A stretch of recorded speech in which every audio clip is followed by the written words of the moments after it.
نحمده ونستعينه ونستغفره ونؤمن به ونتوكل عليه ونعوذ بالله من شرور أنفسنا ومن سيئات أعمالنا من يهده الله فلا مضل له ومن يضلل فلا هادي له ونشهد أن لا إله إلا الله وحده لا شريك له ونشهد أن سيدنا ونبينا ومولانا محمدا عبده ورسوله صلى الله تعالى عليه وعلى آله وأصحابه وأزواجه وبارك وسلم تسليما كثيرا أما بعد فقد قال الله تبارك وتعالى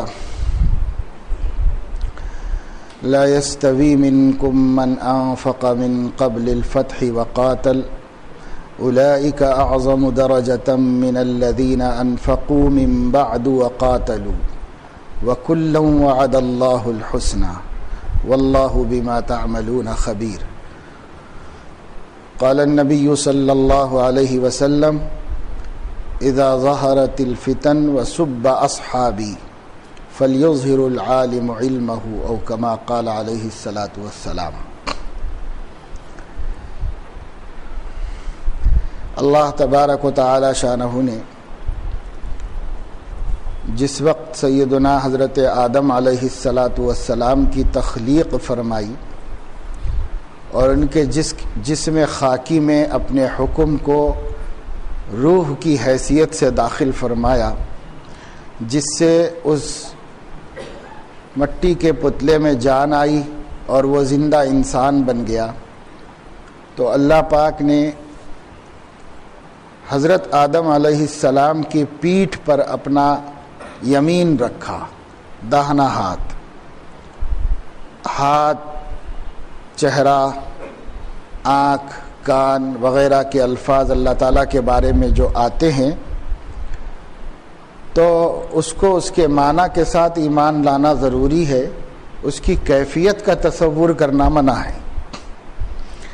تو اللہ پاک نے اپنا ہاتھ رکھا اور جب اس کو اٹھایا تو آدم علیہ السلام کی پشت سے ان کی اولاد قیامت تک جتنی وجود میں آنے والی ہے ان سب کی روحیں برآمد ہوئیں، اس میں سے ساری روحیں، اور اللہ کے سامنے بیک وقت سب روحیں تھیں، جتنے انسان حضرت آدم کو بیٹے ہوئے، ان کی بیوی اور ان کی بیوی کے بعد ان کی اولاد، اور وہ اولاد کا سلسلہ آج تک پھر اور قیامت تک جب تک پیدا ہونے والے ہیں، آخری سے آخری انسان کی روح بھی اس میں نمودار ہوئی اللہ کے سامنے۔ اللہ پاک نے ان روحوں میں سے ایک روح کا جس کی جبین سب سے زیادہ روشن اور چمکدار تھی انتخاب فرمایا خاتم النبیین بنانے کے واسطے۔ اس کے بعد اللہ رب العزت نے ان روحوں میں دوبارہ نظر ڈالی، اور اس دوسری نظر کے بعد اللہ رب العزت نے ان ارواح میں سے کچھ ارواح کا انتخاب فرمایا خاتم النبیین کے اصحاب بنانے کے واسطے۔ صحابہ کرام رضوان اللہ علیہم اجمعین کی عظمت کی جب بات آتی ہے تو اس سے بڑھ کر ان کی عظمت کے لیے اور کیا چاہیے کہ اللہ پاک نے آدم علیہ السلام کی پیدائش کے دن اصحاب محمد کا انتخاب کیا، اور اللہ نے طے کر دیا کہ ان کو شرف حاصل ہوگا کہ یہ میرے آخری نبی کے انصار، اعوان اور مددگار بنیں گے۔ یہ اللہ رب العزت نے اسی وقت طے کر دیا تھا۔ اگر ہم اس بات کو سامنے رکھیں تو ہمیں اندازہ ہوگا کہ جن کو اللہ نے چنا ہے وہ اللہ کی نظر میں اور اللہ کے حبیب کی نظر میں کتنے محبوب اور پیارے ہوں گے، ہم خود اندازہ کر سکتے ہیں۔ یہ خدا تعالیٰ کے چنندہ بندے ہیں، منتخب بندے ہیں اللہ رب العزت۔ صحابہ کرام اہل سنت کے اعتقاد کے مطابق معصوم تو نہیں، معصوم یعنی جس سے گناہ کا صدور نہیں ہو سکتا، وہ صرف نبی ہوتا ہے۔ نبی کے علاوہ کوئی ایسا نہیں جس سے گناہ کا صدور نہیں ہوتا۔ نبی کے اندر بھی گناہ کی قابلیت یعنی اس کا ملکہ موجود ہوتا ہے، لیکن اللہ تعالیٰ کی نگرانی ایسی ہوتی ہے کہ نبی گناہ کر ہی نہیں سکتا، یہ اللہ تعالیٰ کا نظام ہے۔ لیکن ان کے علاوہ کوئی بھی شخصیت ایسی نہیں جو معصوم ہو۔ معصوم عن الخطا صرف پیغمبر کی شان ہے، وہ اس وجہ سے کہ پیغمبر اللہ کی طرف سے بندوں کو ہدایت اور دین دیتا ہے، اس سے بھی اگر غلطی ہو جائے تو پھر ہدایت محفوظ کیسے رہے گی؟ ہدایت میں بھی غلطی اور گڑبڑ ہو جا سکتی ہے۔ اس لیے اللہ تعالیٰ نے پیغمبر کو غلطی سے محفوظ بنا دیا ہے، وہ غلطی کر نہیں پاتا پیغمبر۔ فرشتوں میں اور پیغمبروں کی عصمت میں فرق یہ ہے، فرشتے بھی معصوم عن الخطا ہیں۔ قرآن میں کہا گیا لا یعصون اللہ ما امرہم ویفعلون ما یؤمرون۔ اللہ نے قرآن میں فرمایا فرشتوں کے بارے میں کہ یہ لوگ اللہ کی نافرمانی نہیں کرتے اور اللہ کا حکم پورا کرتے ہیں۔ فرشتے بھی معصوم ہیں خطا سے، انبیاء بھی معصوم ہیں خطا سے۔ دونوں میں فرق کیا ہے؟ فرق یہ ہے کہ فرشتے گناہ کرنے پر قدرت ہی نہیں رکھتے اور انبیاء گناہ کرنے پر قدرت رکھتے ہیں لیکن گناہ نہیں کرتے، یہ فرق ہوتا ہے۔ اور اس وجہ سے انبیاء فرشتوں سے افضل ہے، کیونکہ جو شخص گناہ نہیں کر سکتا وہ گناہ نہیں کیا تو کوئی کمال کی بات نہیں ہے، جو گناہ کر سکتا ہے وہ گناہ نہیں کیا تو کمال کی بات ہے۔ اندھا کہے کہ میں بے پردگی نہیں کرتا تو آپ کے کیا کمال ہے بھائی؟ آپ کے آنکھ ہی نہیں ہے، آپ کے ہوتے اور آپ نہ کرتے تو الگ بات ہے۔ تو اسی طرح فرشتے معصوم ہیں، لیکن فرشتوں کا معصوم ہونا ان لوگوں کے مجبوری ہے، بنایا ہی نہیں اللہ نے ان کو ایسا۔ لیکن انبیاء علیہ السلام کے بارے میں اللہ تعالیٰ کا وہی ارشاد ہے کہ اللہ تعالیٰ نے ان کے اندر فَأَلْهَمَهَا فُجُورَهَا وَتَقْوَاهَا، لیکن انبیاء کا تقوی انبیاء کے فجور پر ایسا غالب ہوتا ہے کہ کبھی فجور کا اظہار نبی سے نہیں ہو سکتا، کبھی بھی نہیں ہو سکتا۔ اس میں اختلاف ہے کہ نبوت سے قبل نبی سے کوئی غلطی ہو سکتی ہے کہ نہیں ہو سکتی، لیکن جمہور امت کا عقیدہ یہ ہے کہ نہ نبوت سے پہلے نہ نبوت کے بعد، نہ صغیرہ نہ کبیرہ، کسی قسم کا گناہ انبیاء نہیں کرتے، انبیاء سے ہوتا ہی نہیں گناہ، اللہ کی ایسی حفاظت ہوتی ہے۔ واللہ یعصمک من الناس، اللہ ان کی حفاظت کرتا ہے۔ اس کے بعد صحابہ ہیں، صحابہ کرام کا مقام انبیاء کے بعد سب سے اونچا ہے، انبیاء کے بعد سب سے اونچا مقام صحابہ کا ہے۔ قرآن کی ایک آیت ہے اولئک الذین انعم اللہ علیہم من النبیین والصدیقین والشہداء والصالحین۔ انبیاء، صدیقین، شہداء، صالحین وہ لوگ ہیں جن پر اللہ کا انعام خاص ہوا ہے اور جن کے رستے پر چلنے کا ہمیں حکم دیا گیا ہے۔ سورہ فاتحہ میں اہدنا الصراط المستقیم صراط الذین انعمت علیہم، اے اللہ ہم کو سیدھا راستہ دکھائیے، ان بندوں کا راستہ جن پر آپ نے انعام فرمایا ہے۔ لیکن سورہ فاتحہ میں وہ منعم علیہم کون ہے نہیں بتایا اللہ نے، صرف یہ کہا کہ جن پر آپ نے انعام خاص فرمایا ہے۔ دوسری جگہ سورہ توبہ میں کہا کہ وہ انعام والے بندے کون ہیں؟ 4 قسم کے لوگ ہیں۔ اولئک الذین انعم اللہ علیہم، یہی وہ لوگ ہیں جن پر اللہ نے انعام خاص فرمایا، من النبیین والصدیقین والشہداء والصالحین وحسن اولئک رفیقا۔ یہ انبیاء، یہ صدیقین، یہ شہداء، یہ صالحین۔ صالحین کون ہیں؟ ہر نیک آدمی کو صالح کہتے ہیں۔ شہید کون ہے؟ جس نے راہ خدا میں اپنی متاع جان بھی قربان کر دی، اس کو شہید کہتے ہیں۔ صدیق کون ہے؟ صدیق رسول اللہ صلی اللہ علیہ وسلم کے صحابہ ہیں۔ صدیق، ان کو مقام ولایت کا اعلیٰ مرتبہ حاصل ہے، رسول اللہ صلی اللہ علیہ وسلم کے صحابہ ہیں۔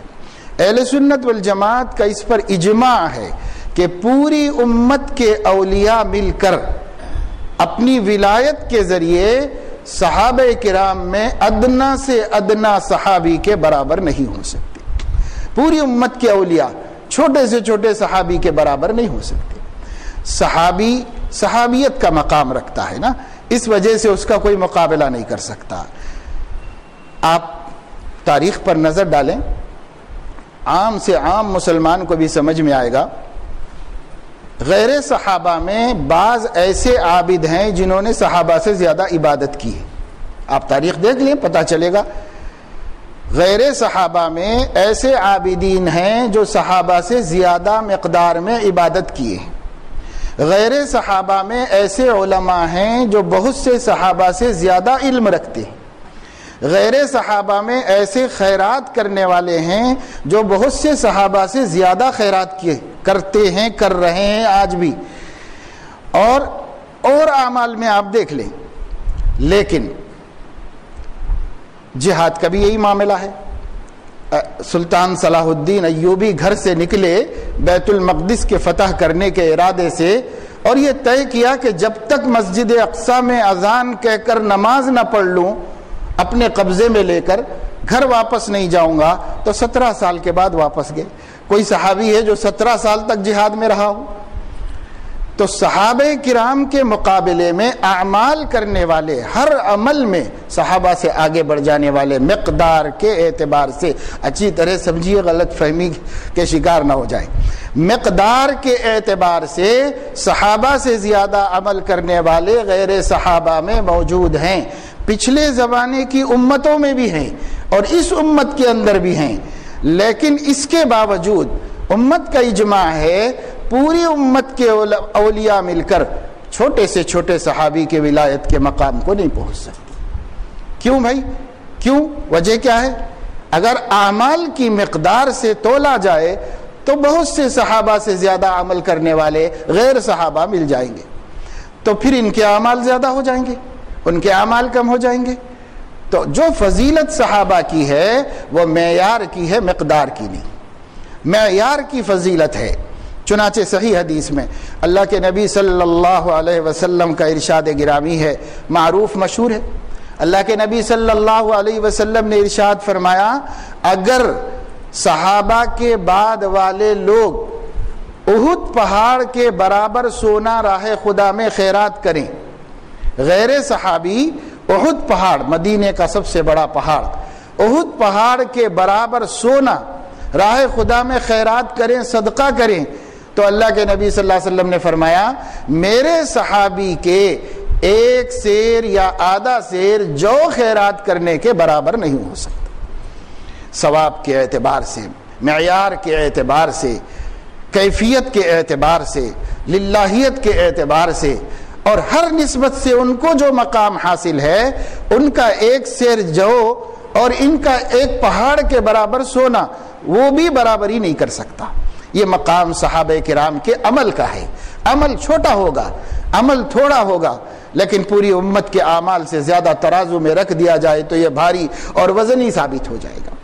آپ دیکھتے ہیں ایک زمین کی آپ قیمت لگائیں تو 1 ایکڑ زمین کی قیمت بھاری سے بھاری جگہ کے اوپر آپ کو 1 کروڑ روپے میں بھی مل جائے، لیکن اس 1 ایکڑ زمین میں کتنے پتھر ہوں گے پڑے ہوئے، مگر اس کے مقابلے میں ایک ہیرے کی کتنی قیمت ہوتی ہے. ایک ہیرا چھوٹا سا انچ برابر سینٹی میٹر کا ہو، اس کی کتنی قیمت ہو جائے گی. ایک موتی کی کتنی قیمت ہوتی ہے. تو یہ تھوڑی دیکھا جاتا کہ یہ بڑا کتنا ہے، چھوٹا کتنا ہے، یہ دیکھا جاتا ہے کہ اس کی ویلیو کتنی ہے، اس کی ویلیو کتنی ہے. حضرات صحابہ کرام کو نبوت کی صحبت میں نبی کی نظر مبارک کے پڑھنے کی وجہ سے، نبی کریم صلی اللہ علیہ وسلم کی پیچھے نمازیں پڑھنے کی وجہ سے، نبی کے ساتھ رہنے کی وجہ سے، نبی کی نصرت کرنے کی وجہ سے اللہ نے جو مقام ایمان کا عطا فرمایا ہے وہ مقام ان کے بعد کسی اور کو حاصل نہیں ہو سکتا. یہ ہے عظمت صحابہ کرام کی. اور اللہ تبارک و تعالی شانہ نے قرآن کریم میں یہ بات فرما دی ہے، صحابہ میں تو چھوٹے بڑے ہو سکتے ہیں لیکن غیر صحابہ ان کا مقابلہ نہیں کر سکتے. صحابہ میں مرتبہ کم زیادہ ہو سکتا ہے، بے شک ہو سکتا ہے. اللہ کا کلام خود کہہ رہا ہے. یہ آیت میں نے پڑھی، اللہ نے فرمایا لا يستوی منکم من انفق من قبل الفتح وقاتل، جو لوگ فتح مکہ سے پہلے نبی کے ساتھ جہاد کیے ہیں اور انہوں نے اپنا مال خرچ کیا ہے دین کی نصرت پر، وہ برابر نہیں ہو سکتے کس کے؟ جو لوگ فتح مکہ کے بعد نبی کا ساتھ دیے ہیں اور نبی پر اپنا مال خرچ کیا ہے، ان لوگوں کے وہ برابر نہیں ہو سکتے، دونوں میں فرق ہے۔ اولئک اعظم درجۃ من الذین انفقوا من بعد وقاتلوا، جو لوگ فتح مکہ سے پہلے نبی کی نصرت کیے ہیں وہ اعظم درجہ ہیں، اعظم درجہ ہیں، درجے کے اعتبار سے ان سے بہت بلند ہیں، بہت اونچے ہیں ان سے، اور وہ لوگ بھی نبی کی نصرت کیے ہیں۔ تو یہاں پر یہ سوال پیدا ہو سکتا لوگوں کے ذہنوں میں کہ بھائی فتح مکہ کے پہلے کے مسلمان تو اللہ کے خاص محبوب صحابہ ہیں اور بعد والے اس درجے کے نہیں ہیں، تو خدا نخواستہ اللہ تعالیٰ کے اتنے پسندیدہ بھی نہیں ہیں، نعوذ باللہ۔ یہ غلط فہمی ہو سکتی تھی، اس لیے اللہ نے فرمایا وَكُلًّا وَعَدَ اللَّهُ الْحُسْنَى، سب کے لیے اللہ کی طرف سے جنت کا وعدہ ہے۔ الحسنہ قرآن کی اصطلاح میں جنت کو اور جنت کی نعمتوں کو کہا جاتا ہے۔ الحسنہ للذین احسنوا الحسنہ وزیادہ، جو لوگ اچھے کام کرتے ہیں اللہ تعالیٰ ان کو جنت دیتا ہے، اور جنت سے بڑھ کر بھی دیتا ہے اللہ تعالیٰ۔ اور جنت سے بڑھ کر کیا ہے؟ زیادہ کی تفسیر ہے اللہ پاک کا دیدار، وہ زیادہ میں داخل ہے، کیونکہ وہ کسی عمل کا معاوضہ نہیں ہوگا، وہ محض فضل رب ہوگا اللہ کی طرف سے جو اللہ تعالیٰ اس کو عطا فرمائیں گے۔ تو یہ صحابہ ہیں جن کو اللہ نے بتا دیا کہ ان میں چھوٹے بڑے تو ہیں لیکن دوسروں سے یہ سب بڑے ہیں، دوسروں کے مقابلے میں ان میں کوئی چھوٹا نہیں ہے، ان میں سب کے سب بڑے ہیں۔ اور یہ صحابہ کرام کے بارے میں اللہ کے نبی صلی اللہ علیہ وسلم نے جب دیکھا کہ بعض لوگ ان پر نکتہ چینی کر رہے ہیں تو اللہ کے نبی نے ممبر پر کھڑے ہو کر مسلمانوں کو جمع کر کے اعلان فرمایا۔ اس میں منافقین بھی آتے تھے اور منافقین ہی کرتے تھے یہ بے ادبیاں اور گستاخیاں، تو جب بلایا جاتا تو منافقین نفاق چھپانے کو آتے تھے، نماز میں بھی آتے تھے، جہاد میں بھی آتے تھے، مجلسوں میں بھی آتے تھے، تو سب آگے اور ان کو سنانا مقصد تھا۔ اللہ کے نبی نے فرمایا اللہ اللہ فی اصحابی، یعنی اتقوا اللہ، اللہ سے ڈرو، اللہ سے ڈرو میرے صحابہ کے بارے میں، یہ میرے صحابہ ہیں، ان کو میری صحبت کی نسبت حاصل ہے، میری تربیت کی نسبت حاصل ہے، میری توجہ کی نسبت حاصل ہے، میری محبت کی نسبت حاصل ہے۔ میرے صحابہ کے بارے میں زبان کھولنے سے اللہ تعالیٰ سے ڈرو۔ فمن احبہم فبحبی احبہم، اگر کسی کو ان سے محبت ہے تو اصلاً اس کو پہلے مجھ سے محبت ہے، پھر اس سے ہے۔ ومن ابغضہم فببغضی ابغضہم، اور اگر کسی کو صحابہ سے بغض ہے تو پہلے میرے سے ہے، اس کے بعد صحابہ سے ہے۔ نبی نے یہ بتایا کہ صحابہ کی محبت نبی کی محبت کی علامت، اور صحابہ سے بغض نبی سے بغض کی علامت، چاہے کوئی کچھ بھی کہے، یہ نبی نے فرما دیا۔ اسی لیے روافض وہ نبی کو تو مانتے ہیں لیکن صحابہ سے بغض رکھتے ہیں، اور تمام امت کے نزدیک صحابہ کے بغض کی وجہ سے وہ نبی کے بھی بغیض ہیں، نبی سے بھی ان کو عداوت ہے، اگرچہ کہ وہ زبان سے نہیں کہتے کہ ہم کو نبی سے عداوت ہے، اس لیے کہ معیار تو نبی نے بتا دیا، نبی نے بتا دیا معیار کہ بھئی یہ پیمانہ ہے، حب صحابہ حب رسول کی علامت، اور بغض صحابہ بغض رسول کی علامت، نبی نے یہ پیمانہ دیا ہے۔ اب ہم جس کو دیکھیں گے کہ وہ صحابہ سے تبرہ کر رہا ہے تو وہ بغیض ہے نبی کا بھی، نبی سے بھی بری ہے وہ، اور نبی اس سے بری ہیں، اس لیے ان کا کوئی معیار ایمان نہیں ہے۔ جو لوگ صحابہ کرام کی شان میں گستاخی کرتے ہیں ان کا کوئی معیار ایمان نہیں ہے۔ صحابہ کرام کے بارے میں امت کے محدثین کا اجماع، روایت قبول کرنے کے سلسلے میں جو اصول بنائے گئے محدثین کے ہاں، اس میں یہ ہے کہ جو ائمہ جرح و تعدیل ہیں، جو راویوں کے اوپر کلام کرتے ہیں، ان کو اسماء الرجال کے عالم کہتے ہیں۔ وہ چند امام مخصوص مشہور ہیں، جیسے ابن جوزی ہیں، حاکم ہیں، ذہبی ہیں، یہ حضرات چند ہیں جن کا کام یہ ہے کہ راویوں کی زندگی پر گہری نظر رکھ کر ان کے معتبر ہونے کی حیثیت متعین کرتے ہیں، ان کو ائمہ جرح کہتے ہیں۔ ان حضرات کا اس پر اتفاق ہے کہ کسی صحابی پر ریمارک جائز نہیں، کسی صحابی پر ریمارک جائز نہیں۔ صحابہ کے احوال پر کتابیں تو لکھی گئی، جیسے حافظ ابن عبد البر نے الاستیعاب لکھی، اسی طریقے سے الاصابہ فی معرفت الصحابہ لکھی گئی، اسی طریقے سے اسود الغابہ لکھی گئی جس میں صحابہ کرام کے تمام حالات لکھے گئے ہیں، احوال صحابہ کے موجود ہیں۔ صحابہ کے حالات تو لکھے جاتے ہیں، لیکن کسی راوی ہونے کی حیثیت سے صحابی پر حکم لگانا جائز نہیں کہ ان کی حدیث لے سکتے ہیں، ان کی نہیں لے سکتے، ان کی نہیں لے سکتے، ان کی لے سکتے، یہ جائز نہیں ائمہ کے نزدیک۔ اس لیے جب بھی کوئی صحابی اسماء الرجال کا لکھنا شروع کرے گا تو پہلے نمبر پر لکھے گا الصحابۃ کلہم عدول، تمام کے تمام صحابہ عادل ہیں، ان پر کوئی ریمارک نہیں۔ آگے تابعین سے شروع کریں گے، یہ تابعین کا اعتبار کریں کہ نہ کریں، یہ تابعی کا کریں کہ نہ کریں، تابعی سے لکھیں گے۔ صحابی کے بارے میں کسی محدث نے اپنا ایمان خراب نہیں کیا ہے صحابی کے بارے میں، کیونکہ محدثین کو معلوم ہے اگر میں کسی ایک صحابی کو بھی، چاہے اس صحابی کی طرف کتنی ہی باتیں تاریخی اعتبار سے اختلاف و مشاجرت کی منسوب ہوں، اور چاہے ان صحابی کے بارے میں قرآن کریم کی وضاحتوں کے مطابق کسی فاحشہ کا ارتکاب بھی اس کی طرف منسوب ہو، اس صحابی کے بارے میں بھی عدول ہی کہا جائے گا، وہ بھی عادل ہے، اس پر بھی کوئی ریمارک نہیں ہو سکتا۔ یہ ایمان ہے تمام محدثین کا، یہ ایمان ہے تمام فقہا کا۔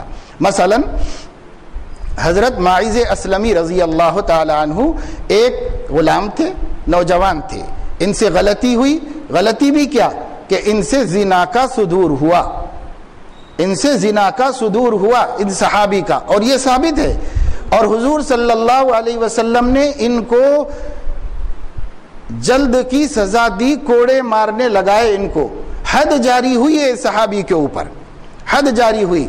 اور جب ان صحابی پر حد جاری ہوئی، ان سے غلطی کا صدور ہوا، گناہ بھی ایسا فاحشہ جس کو قرآن کہتا ہے اس کا صدور ہوا، لیکن محدثین کے نزدیک ماعز اسلمی بھی مردود نہیں ہیں، ماعز اسلمی کی روایت بھی مقبول و معتبر ہے، کیونکہ صحابی ہیں۔ صحابی ہونا اتنا بڑا کمال ہے، اور صحابی ہونا اتنی بڑی شرافت ہے، دیانت ہے، امانت ہے، مرتبہ ہے، مقام ہے کہ اس کے بعد اس کی غلطیاں بھی اس کے اندر ضم ہو جاتی ہیں مگر اس کے مرتبے کو نقصان نہیں پہنچتا۔ یہ صحابیت کا مقام ہے، یہ صحابیت کی شان ہے۔ اسی لیے معاذ اسلمی رضی اللہ تعالی عنہ کو سب رضی اللہ تعالی عنہ کہتے ہیں، اللہ ان سے راضی ہو گیا۔ یہ بھی کلًا وعد اللہ الحسنی میں داخل ہیں، اور یہ بھی اولئک لہم مغفرۃ واجر عظیم میں داخل ہیں، اور یہ بھی یحبہم ویحبونہ میں داخل ہیں۔ ان سے بھی اللہ راضی ہے، اور ان کے مرتبے بھی جنت میں اتنے بڑے ہیں کہ معاذ اسلمی کے مقابلے میں اس امت کا وہ متقی جس کے اعمال نامے میں ایک بھی گناہ نہ ہو، اس کا مرتبہ بھی نیچے ہے، اور معاذ کا مرتبہ اونچا ہے اور اس کا مقام اونچا ہے۔ کیوں بھائی؟ تو صرف صحابی ہونے کی وجہ سے، صحابی ہونا یہ مقام ہے، نبی پاک صلی اللہ علیہ وسلم کے صحابی معاذ اسلمی۔ لیکن میں آپ کو بتاؤں ہم شیعوں کا، روافظ کا کیا رونا روئیں، وہ تو شروع ہی سے بغض صحابہ کی بنیاد پہ اپنا مذہب بنائے ہیں، ان کے مذہب کا بیج ہی اس سے بنتا ہے۔ اس لیے ان لوگوں کے بارے میں تو ہم کیا کہیں، وہ تو سب کو معلوم ہے، جو حسد ان کے دل میں صحابہ سے ہے، جو بغض ان کے دل میں صحابہ سے ہے، وہ سب کو معلوم ہے۔ لیکن بعض دفعہ دل دکھتا ہے جب اہل سنت والجماعت اپنے کو کہہ کر پھر بھی صحابہ پر وہ زبان کھولی جاتی ہے اور وہ قلم اٹھایا جاتا ہے کہ سر شرم سے جھک جائے۔ ایک صاحب اپنے آپ کو بہت بڑا عالم بھی مانتے ہیں اور بہت بڑی حیثیت ان کی رہی بھی ہے، بہت سے لوگ ان سے متاثر بھی ہیں، لیکن انہوں نے قرآن مجید کے ترجمے میں ایک جگہ پر اپنے قلم سے، جہاں یہ معاذ اسلمی کا ذکر آیا ہے، والذین اذا فعلوا فاحشة او ظلموا انفسهم ذکروا اللہ فاستغفروا لذنوبهم ومن يغفر الذنوب الا اللہ ولم يصروا على ما فعلوا وهم يعلمون۔ اس آیت میں الذین اذا فعلوا فاحشة میں سب مفسرین یہ بتاتے ہیں کہ یہ ان دو صحابہ کے بارے میں آیا ہے، جو ایک حضرت غامدیہ رضی اللہ تعالی عنہا تھیں اور ایک معاذ اسلمی رضی اللہ تعالیٰ عنہ تھے۔ ایک کو سنسار کی سزا دربار نبوت اور عدالت نبوی سے ملی، اور ایک کو کوڑوں کی سزا ملی، یہ ان دونوں سے فاحشہ کا ارتکاب ہوا پورے عہد رسالت میں، ان دونوں سے ہوا، مسلمانوں سے، اور ان لوگوں کو سزا دی گئی، اور یہ نظام نبوت کی تکمیل کا ایک حصہ تھا جس کی تفصیل میں اس وقت نہیں جاتا۔ یہ نظام نبوت و شریعت محمدیہ کی تکمیل کا ایک تکوینی حصہ تھا کہ ایک عورت کو، ایک مرد کو اللہ نے اپنی حفاظت سے علیحدہ کیا اور ان سے اس چیز کا صدور ہوا، اور نبی کی نگرانی میں حد جاری ہوئی۔ حد کی سزا اتنی خطرناک تھی کہ اگر نبی کے دور میں عمل نہ ہوتا تو پھر کسی کی ہمت نہیں تھی کہ کسی کو آدھا کمر تک گڑھے میں کھڑا کر کے پتھر مار مار کے ہلاک کرے، اس کی ہمت اور حوصلہ کسی کو نہیں ہو سکتا تھا۔ نبی کے دور میں ایک سزا ہونی ضروری تھی تکوینی نظام کے تحت، اس لیے یہ نظام وجود میں آیا، اور نبی کے دور میں ایک عورت کو، ایک مرد کو سزا دی گئی، اور وہ سزا شریعت کی تکمیل کا ایک حصہ بن گئی۔ لیکن جب بھی مفسرین نے کہا کہ یہ فلاں صحابی سے جو خطا ہوئی تھی، اللہ تعالیٰ نے اس کا تذکرہ کر کے ان کی خوبی بیان کی ہے۔ خوبی کیا بیان کی کہ جب ان سے کسی فاحشہ کا ارتکاب ہوا تو میرے نبی کے صحابہ کی کیفیت بھی عجیب ہو گئی، ذکر اللہ کو یاد کر کے تڑپ گئے کہ بھئی ہم نے کیا کیا، ایسا تو نہیں ہونا چاہیے تھا ہم سے۔ ذکر اللہ کو یاد کر کے تڑپ گئے، فاستغفروا لذنوبہم، اور انہوں نے اللہ سے معافی مانگنی چاہی، اور نبی کے حضور میں آئے اور کہنے لگی حضرت غامدیہ طہرنی یا رسول اللہ، طہرنی یا رسول اللہ، اللہ کے رسول پاک کر دو، موت آ جائے گی تو میں اللہ کے سامنے ناپاک پہنچ جاؤں گی، پاک کر دو مجھے پاک۔ اور اس عورت کو معلوم ہے کہ پاک کرنے کا یہ مطلب نہیں ہے کہ 7 بوریگوں کا پانی لے کے اس کو نہلا کے لاؤ، بلکہ پاک کرنے کا مطلب یہ ہے کمر تک گڑھا کھود کے اس میں کھڑا کرو، اور لوگ نماز پڑھ کے باہر نکلیں پتھر مار مار کے ہلاک کریں اس کو، اس سے پاک ہوتے ہیں۔ اور اس پاکی کے لیے ایک عورت ذات صنف نازک نبی کے دربار میں بار بار آ رہی ہے، پاک کر دیجئے، پاک کر دیجئے، نبی اوائڈ کر رہے ہیں، پھر آ رہی، پاک کر دیجئے، پاک کر دیجئے، بالآخر سزا اس کو ہو گئی اور وہ پاک ہو گئی۔ یہی وہ خاتون ہے جس خاتون کا خون نبی کریم صلی اللہ علیہ وسلم کے ایک صحابی کے جسم پر اڑا تو ناگواری کے آثار چہرے پر آئے، تو آپ نے فرمایا شاید تم یہ سمجھ رہے ہو کہ ایک زناکار عورت کا خون اس کا چھینٹا اڑ گیا ہے، یاد رکھو اس نے ایسی سچی توبہ کی ہے، اس نے اللہ کی عظمت کا حق ادا کیا ہے، اس نے اپنی بندگی کے معیار کو مکمل کر کے بتایا ہے کہ اگر اس کی توبہ 70 مسلمانوں پر بانٹ دی جائے تو سب کی بخشش ہو جائے، اور دوسری روایت میں ہے پورے مدینے پہ تقسیم کر دی جائے تو سب کی بخشش ہو جائے۔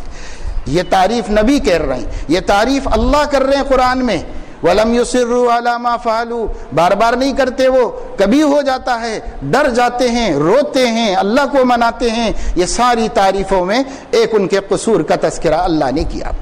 مفسرین نے بھی یہی کیا اللہ سے سیکھ کر کے کہ اللہ نے جس طرح اپنے نبی کے اصحاب کی ایک غلطی کو بھی قرآن میں بیان کیا ہے تو غلطی چھپائی ہے، خوبیوں کو اس پر چڑھا دیا ہے اور خوبیوں کو غالب کر دیا ہے۔ ہمیں بھی یہی چاہیے کہ اس کی تفسیر میں واقعے کو اس طرح بیان کریں کہ صحابی کی عظمت پر کوئی اثر نہ آنے پائے اور ان کے دامن تقدس پر کیچڑ اچھلنے نہ پائے۔ اس طرح مفسرین نے اس واقعے کو نقل کیا ہے اس آیت کے ذیل میں۔ لیکن ہندوستان کے ایک عالم نے جو اپنے کو اہل سنت بھی کہتے ہیں، اس آیت کے تحت اپنا اضافہ یعنی اس کی وضاحت تفسیر کر رہے ہیں۔ آپ کو میں سنا تو نہیں سکتا تھا، لیکن ذرا یہ عظمت صحابہ کے جلسے کیوں رکھے جا رہے ہیں آپ کے سمجھ میں آئے کہ آخر اس کی ضرورت کیوں ہے نئی نسل کے سامنے، اس کے واسطے میں وہ بھی سنا رہا ہوں، آپ بھی اپنے جگر پہ ہاتھ رکھ کے سنیے کیا کہتے ہیں۔ کہتے ہیں کہ یہ آیت ماعز اسلمی کے سلسلے میں نازل ہوئی ہے۔ یہ مدینے میں ایک بدماش گنڈا تھا جو صحابہ کرام کے جہاد میں جانے سے ناجائز فائدہ اٹھا کر ان کی عورتوں پر چڑھ دوڑتا تھا۔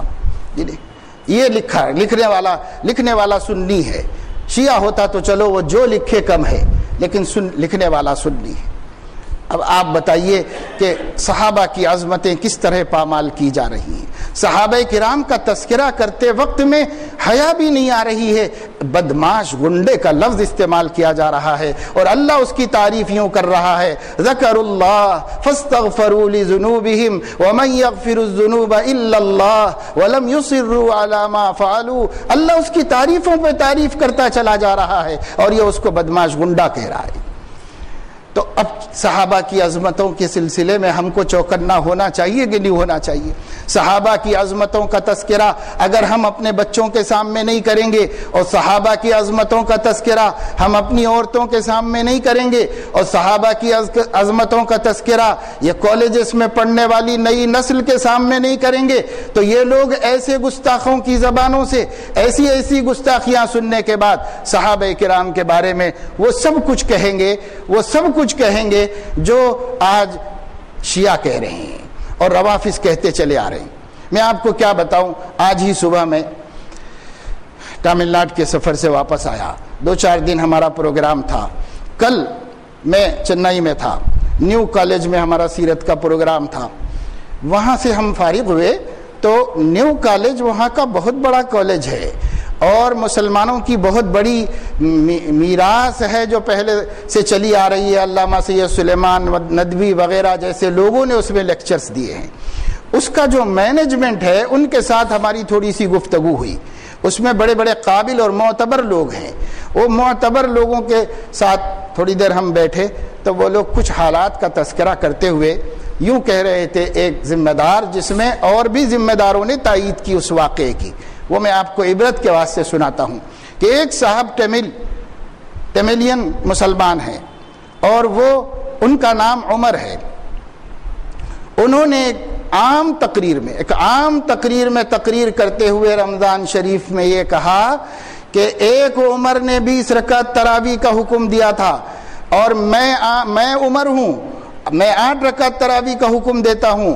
وہ عمر 20 رکعت کے لیے کہتا ہے, یہ عمر 8 رکعت کے لیے کہتا ہے. وہ بھی عمر ہے, میں بھی عمر ہوں. یہ تقریر ہو رہی ہے اور یہ حضرات صحابہ کرام کی شان میں گستاخیاں ہو رہی ہیں.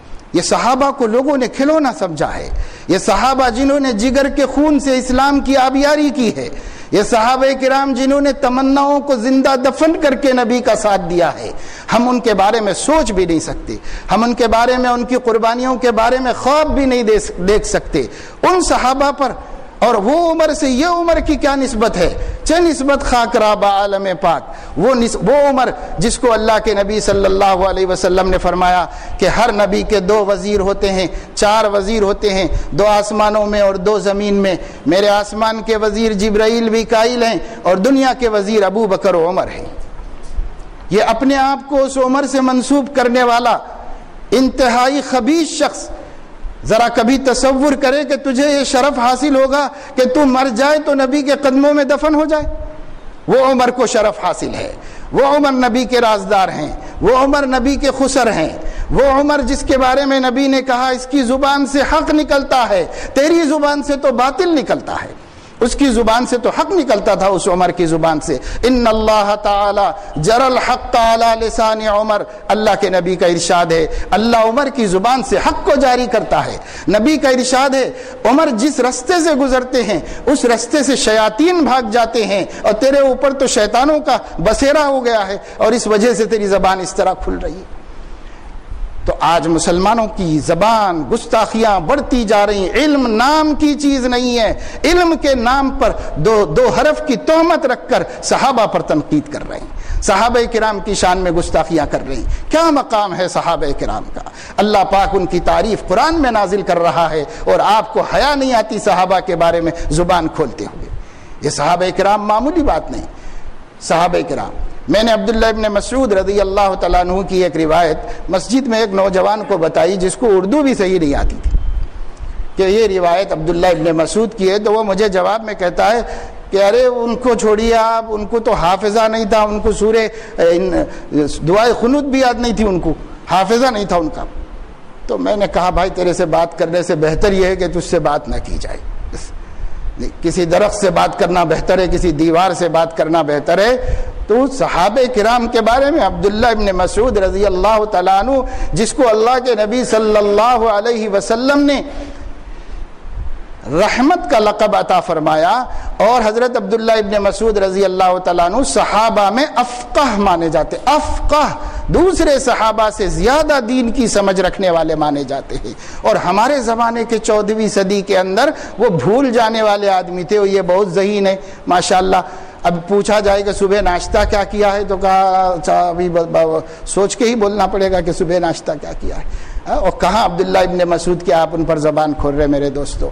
یہ زمانہ آیا ہے، اب اس زمانے میں ہماری ذمہ داری بنتی ہے کہ ہم تقدس صحابہ کی حفاظت کریں، صحابہ کرام کی عظمتوں کا حفاظت کریں، یہ ہماری ذمہ داری بنتی ہے، ہم اس کا چرچا کریں۔ بات دراصل یہ ہے، پہلے ہمارے گھروں میں ذکر ہوتا تھا، اب ہمارے گھروں میں ذکر نہیں ہوتا۔ یہ بچے شروع سے اخیر تک، کانوینٹ سے کالج تک عیسائیوں کے سائے میں پڑھتے ہیں، ان کو بس جیسی بات کان میں پڑ گئی ویسی سمجھتے ہیں۔ ان کا کیا قصور ہے؟ قصور تو ان ماں باپ کا ہے جو اپنے گھروں میں دین کا چرچا نہیں کر رہے ہیں، قصور تو ان ماں باپ کا ہے جو اپنے بچوں کو نبی کی عظمت کا اور نبی کے صحابہ کی عظمتوں کا کوئی تذکرہ نہیں کر رہے۔ اللہ کے نبی کی زبان سے تو ان کے صحابہ کی تعریفیں ہوتی رہیں، اللہ اپنی زبان سے اپنے قرآن میں تو ان کی تعریفیں نازل کرتا رہے، صحابہ خود ایک دوسرے کی تعریف کرتے رہیں، محدثین صحابہ کی تعریفوں کے لیے اپنی اپنی کتابوں میں باب و مناقب الصحابہ ہر حدیث کی کتاب میں قائم کیا گیا ہے، باب و مناقب الصحابہ، صحابہ کی فضیلتوں کا بیان، صحابہ کی تعریفوں کا بیان ہر حدیث کی کتاب میں موجود ہے، صحابہ کی فضیلتوں کا بیان، صحابہ کرام کی فضیلتوں کا بیان ہو رہا ہے۔ ہر محدث، ہر فقیہ، ہر صوفی، ہر مجاہد، ہر غازی، ہر عالم صحابہ کی عظمت کا تذکرہ کرتا ہے۔ اگر ہم صحابہ کو درمیان سے ہٹا دیں گے تو پھر ہمارے دین کی کوئی بنیاد نہیں ہے، ہمارے دین کی کوئی بنیاد ہے ہی نہیں اگر صحابہ کو ہم ہٹا دیں گے۔ اس لیے کہ وہ جس کو ہم قرآن کہتے ہیں اور اہل قرآن کہتے ہیں کہ قرآن کے علاوہ کسی چیز کی ضرورت نہیں، ہم حدیثوں کے بھی محتاج نہیں، صرف قرآن ہم کو کافی ہے، حسبنا کتاب اللہ۔ ان قرآن کے دعوے داروں کو اہل قرآن سے پوچھو کہ وہ قرآن بھی صحابہ سے نہیں تو کس سے ملا ہے تم کو؟ وہ قرآن بھی تو صحابہ کرام سے ملا ہے، اور وہ حدیثیں بھی تو صحابہ کرام سے ملی ہیں، سب کچھ صحابہ کے بغیر ناممکن ہے، دین کا تصور ناممکن ہے، دین کا تصور ناممکن ہے۔ اور میرے دوستوں اور بزرگوں، اگر ہم صحابہ کرام کو بیچ میں سے ہٹائیں تو آپ یقین مانیے، یہ ہماری بات نہیں ہے، بڑے بڑے ائمہ اور علماء کا اعتراف ہے کہ صحابہ کی زندگیوں کو ہٹا کر نہ قرآن سمجھا جا سکتا ہے، نہ سیرت النبی کو سمجھا جا سکتا ہے، اللہ کے رسول کو بھی نہیں سمجھ سکتے اور قرآن کو بھی نہیں سمجھ سکتے۔ صحابہ کو ہٹا دو تو آپ کچھ نہیں سمجھ سکتے۔ یہ صحابہ کو معیار بنایا گیا، معیار۔ اللہ کے نبی صلی اللہ علیہ وسلم نے ان کے بارے میں اپنی طرف سے سند دی۔ حدیث میں آتا ہے، آپ صلی اللہ علیہ وسلم نے اعلان فرمایا، انہو سیعیش منکم بعدی فسیرا اختلافا کثیرا، تم میں سے جو کوئی میرے بعد زندہ رہ جائے گا، جو میری حیات میں دنیا سے چلا جائے تو اس کا تو کوئی پرابلم نہیں ہے، نبی خود موجود ہیں، نبی کے ہوتے ہوئے کوئی مسئلہ نہیں، لیکن اللہ کے نبی نے فرمایا تم میں سے جو کوئی میرے بعد زندہ رہ جائیں گے ان کے لیے یہ مشکل پیش آئے گی، فَسَيَرَا اخْتِلَافًا كَثِيرًا، دین کے مسائل کو سمجھنے میں اختلاف ہو جائے گا۔ نبی نے خبر دی ہے کہ اختلاف ہو جائے گا۔ جب ایسا ہو جائے، جب آپ خبر دے رہے ہیں تو ہونا کمپلسری ہے، جب ایسا ہو جائے تو کریں کیا؟ وہ بھی فوراً حضور صلی اللہ علیہ وسلم نے صحابہ کو بتا دیا کہ جب ایسا ہو جائے تو علیکم بسنتی وسنت الخلفاء الراشدین المہدیین، تمہارے اوپر لازم ہے کہ تم میری سنت اور میرے خلفاء راشدین کی سنت کو اپنے اوپر لازم کر لو۔ اب نبی اللہ تو یہ کہیں کہ میری سنت، میرے خلفاء کی سنت، تو آپ کے نزدیک آپ کا طریقہ بھی سنت اور آپ کے خلفاء راشدین کا طریقہ بھی سنت، اور امت کہتی ہے کہ نبی کا طریقہ تو سنت، خلفاء کا طریقہ بدعت۔ نبی اس کو بدعت، امت بدعت کہتی ہے اور نبی اس کو سنت کہتے ہیں۔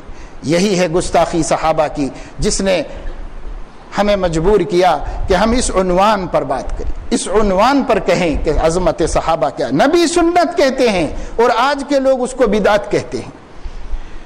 جگر پھٹ جانا چاہیے تھا آدمی کا جب وہ کہہ رہا تھا اس چیز کو جس کو نبی سنت کہہ رہے ہیں، یہ بدعت کہنے لگے اس کو۔ ایک اور بات مجھے کل بتائی وہاں کے علماء نے، اور مفتی شکیل احمد صاحب بہت بڑے مدرسے کے مفتی ہیں، ان کی براہ راست بات ہوئی ہے ایک شخص سے جو مدراس میں رہتا ہے اور جس کا کہنا یہ ہے کہ قرآن کریم میں سے کئی آیتیں نکال دینا ضروری ہے، وہ قرآن کا حصہ نہیں ہے۔ مفتی صاحب کی خود اس سے بات ہوئی ہے، اور اس نے ایک قرآن ایران میں چھپوا کر منگایا ہے جس میں سے لَقَدْ جَاءَكُمْ رَسُولٌ مِّنْ أَنفُسِكُمْ عَزِيزٌ عَلَيْهِ مَا عَنِتُّمْ حَرِيصٌ عَلَيْكُمْ بِالْمُؤْمِنِينَ رَؤُوفٌ الرَّحِيمٌ کو نکلوا دیا ہے، اس میں سے نکلوا دیا۔ وہ سارے نسخے قرآن کے اس میں جتنی آیتوں میں نبی کی تعریف ہے اس شخص نے ان سب کو نکال دیا ہے کہ نبی کی تعریف تو شرک ہے، اللہ کے غیر کی تعریف نہیں کرنا چاہیے۔ اس لیے اس نے قرآن میں سے نکلوا کے چھپایا ہے۔ باقاعدہ علماء نے وفد بنا کر کمشنر کے پاس درخواست دے کر کے وہ سب نسخے جمع کروا کر، پولیس میں جمع ہیں اس وقت میں وہ نسخے، مولانا نے کہا کہ میں اپنی آنکھوں سے اس نسخے کو دیکھا ہوں پولیس کے پاس جا کر کے، جس میں نشاندہی کرنا پڑا ہم کو کہ دیکھو قرآن میں سے یہ نکلوایا ہے اس شخص نے۔ تو جس میں نبی کی تعریف ہے وہ آیت قرآن میں سے نکال دو۔ اس کا کہنا یہ ہے کہ لا الہ الا اللہ تو توحید ہے اور محمد الرسول اللہ شرک ہے۔ یعنی جو شخص لا الہ الا اللہ کے ساتھ محمد الرسول اللہ پڑھے گا تو وہ مشرک ہو جائے گا، اور اس کے ساتھ کافی پڑھے لکھے کوالیفائڈ لوگوں کا، گریجویٹ لوگوں کا ایک گروہ ہو گیا ہے اس کے ساتھ میں۔ وہ پڑھے لکھے تو ایسے ہی ہے نا، انہوں نے ساری عمر جو ہے وہ کانوینٹ سے کالج تک گزاری ہے عیسائیوں کے زیر سایہ، پہلے ہی سے عیسائی حضور کی شان میں گستاخی اور اسلام کے بارے میں شکوک شبہات پیدا کرتے رہتے ہیں۔ انہی شکوک شبہات سے بڑے ہوئے، پیدا تو مسلمان کے گھر میں ہوئے اور بدقسمتی سے سایہ ملا ان کو عیسائیوں کا، تو اب جب جوان ہوئے ہیں تو اسلام کے نام پر اسلام کا یوں مذاق بنایا جا رہا ہے۔ تو میرے دوستو کیا کیا سنایا جائے۔ تن ہما داغ داغ شد پمبا کجا کجا نے ہم، شاعر کہتا ہے سارا جسم زخمی ہے، روئی کے پھائے آپ کہاں کہاں رکھیں گے، کہاں کہاں رکھیں گے۔ پوری امت ایک طرف سے نہیں چو طرف سے فتنے کھڑے ہو رہے ہیں، روز ایک نیا دائی کھڑا ہو رہا ہے اور اس کی ایک نئی اپج ہے، ایک نئی منطق ہے اس کی دین کے بارے میں اور اسلام کے بارے میں، اور کچھ مسلمان بالکل جو دین سے ناواقف اس کے پیچھے پیچھے چل رہے، ادھر ہوتے جا رہے۔ خصوصاً جدید تعلیم یافتہ طبقہ تباہی اور بربادی اور ہلاکت اور الحاد اور زندقہ کے بھنور میں کھڑا ہوا ہے، کیونکہ پہلے سے اس کو دین کا علم نہیں ہے، اور وہ بھنور میں کھڑا ہوا ہے، جو بلا رہا ہے اس کی طرف جا رہا ہے، جو بلا رہا ہے اس کی طرف جا رہا ہے۔ بدقسمتی سے ہمارے بچوں کو اردو بھی نہیں آتی، علماء بیان کرتے ہیں تو بچے کے سمجھ میں نہیں آ رہا چلے جاتے ہیں، اور انگلش میں بیان کرنے والوں کا سنتے ہیں، اور وہ لوگ کیسے کیسے گمراہیاں لا رہے ہیں۔ الامان الحفیظ۔ اور دیکھیے یہ جو حدیث میں نے پڑھی، رسول اللہ صلی اللہ علیہ وسلم نے فرمایا، کیسی اللہ نے آپ کو نظر عطا فرمائی تھی، ایک ایک جملہ معجزہ ہے نبی پاک صلی اللہ علیہ وسلم کا۔ فرما رہے ہیں اذا ظہرت الفتن وسب اصحابی، دو کیفیتیں ایک ساتھ بیان کر رہے نبی ایک جملے میں۔ اذا ظہرت الفتن وسب اصحابی، جب فتنے ظاہر ہوں میرے صحابہ کو برا بھلا کہا جائے۔ آپ غور کر لیجئے اس حدیث کے اس جملے کو سامنے رکھ کر، اہل السنت والجماعت کے علاوہ جتنے گروہ وجود میں آئے ہیں سب کے نزدیک پہلا کام صحابہ کے تقدس کو پامال کرنا ہے، سب کے نزدیک پہلا کام صحابہ کی عظمتوں سے کھلواڑ کرنا ہے۔ سب کا، اہل قرآن کو لے لو، وہ پہلے صحابہ کو رستے سے ہٹا رہے ہیں، وہ صحابہ نہیں چاہیے ہم کو، ہم رجال ونحن رجال، وہ بھی انسان تھے ہم بھی انسان ہیں، بس ان کا عقیدہ یہ ہے۔ اور قادیانیوں کو لے لو، وہ صحابہ کے تقدس کے قائل نہیں۔ جتنے گمراہ اس وقت میں ہیں، ہر گمراہ پہلے صحابہ پر ہاتھ صاف کرتا ہے، کیونکہ وہ ہٹ جائیں گے تو دین کی جو چاہے شکل بنائی جا سکتی ہے، اگر وہ موجود ہیں تو پھر دین سے کھلواڑ نہیں کیا جا سکتا، دین کے معیار کو بدلا نہیں جا سکتا، اس کے تصورات کو بدلا نہیں جا سکتا۔ تو میرے دوستوں اور بزرگوں، صحابہ کرام کی عظمت کو سمجھو۔ صحابہ کرام معیار حق ہیں، صحابہ کرام معیار حق ہیں۔ جس چیز پر صحابہ کا اجماع ہوا ہے وہ ہمارے لیے قرآن اور حدیث کے بعد تیسری مضبوط ترین دلیل شریعت ہے۔ صحابہ کرام کا اجماع، صحابہ کسی چیز پر متفق ہو جائیں اور وہ حدیث میں نہیں ہے اور وہ قرآن میں نہیں ہے تو ہمارے لیے دین کی اصل ہے، دین کی بنیاد ہے اور دین کی جو ہے وہ جڑ ہے صحابہ کرام کی۔ یہ صحابہ معیار حق ہے۔ غیر اہل سنت میں اور اہل سنت میں جو بنیادی فرق ہے وہ بنیادی فرق یہ ہے کہ صحابہ کرام کو اہل سنت معیار حق مانتے ہیں اور غیر اہل سنت صحابہ کو نیک تو مانتے ہیں مگر معیار حق نہیں مانتے۔ یہ بگڑے ہوئوں کو چھوڑیا، جو واقعی دین اور علم رکھنے والے بھی اہل سنت کے علاوہ ہیں، وہ لوگوں میں اور ہم میں فرق یہ ہے کہ ہمارے علماء صحابہ کو معیار حق مانتے ہیں دین میں، اور جو غیر اہل سنت ہیں وہ صحابہ کو نیک تو مانتے ہیں مگر معیار حق نہیں مانتے۔ کہتے ہیں کہ صحابہ کرام قول کے سچے، کردار کے پکے، معیار حق بولنے کے لیے تیار نہیں، قول کے سچے ماننے کے لیے تیار ہیں، کردار کے پکے ماننے کے لیے تیار ہیں، معیار حق ماننے کے لیے تیار نہیں۔ اور نبی کریم صلی اللہ علیہ وسلم نے ارشاد فرمایا،